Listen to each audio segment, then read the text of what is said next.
So CC started really as a reaction to the internet being created and the possibility of easy digital sharing. And the problem was that the existing laws for sharing were draconian. Their copyright law says that without even a mark, any work is copyrighted for 7 years past the death of the author.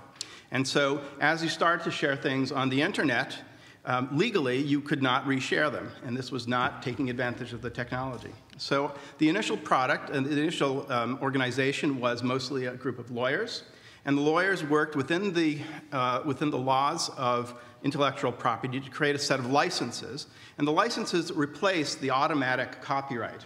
The licenses were chosen in order to have more say, or at least have more granular say, about what people could do with your works. And it ranged from you could do anything you want, or you can do whatever you'd like as long as you say that it came from me, or you could use it but not commercially, or anything you built from this you needed to also share. So this range of licenses became the basis for quite a lot of sharing that was explicit about reuse and about wanting to make new works. And we have, as a result of that, some achievements are, for example, Flickr, where a large proportion of the photographs are available under Creative Commons licenses.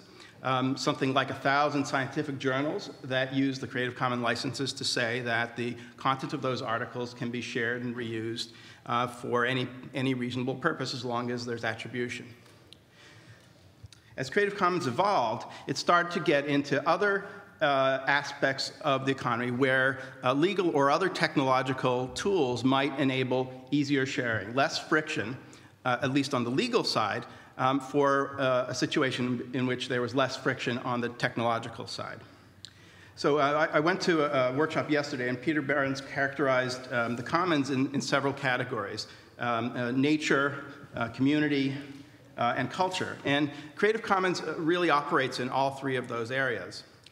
In nature, for example, we work on licenses and approaches for sharing biomaterials or encouraging biodiversity, so that licenses that for materials, let's say from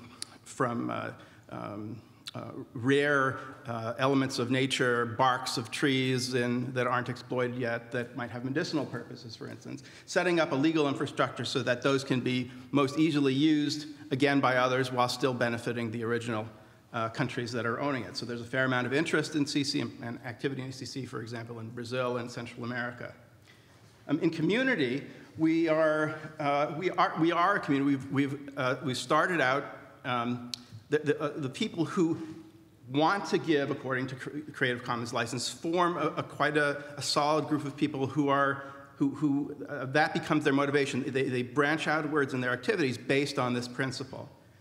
And then in the culture, which Peter talks about including both literary culture and works of that sort, as well as science and technology, we're operating by essentially setting the groundwork for both the commons, the accumulation and enlargement of the set of cultural artifacts that we can all gain access to, but also for opening up spaces for new types of businesses, new types of activity that weren't able to be enabled before because of restriction on the movement of materials. Some examples of this are, for example, Red Hat Linux. I don't know how many folks are familiar with computer operating systems, but this is an operating system company that doesn't sell you their operating system, and the operating system itself is an open source artifact. Anybody can get the source. They release all the source that they create. And they make their money out of support. So it's a different kind of work. They don't make money out of hoarding something. They make money out of supporting something. So that's a great new kind of model, and that model can be extended in many, many other situations where there's new open works.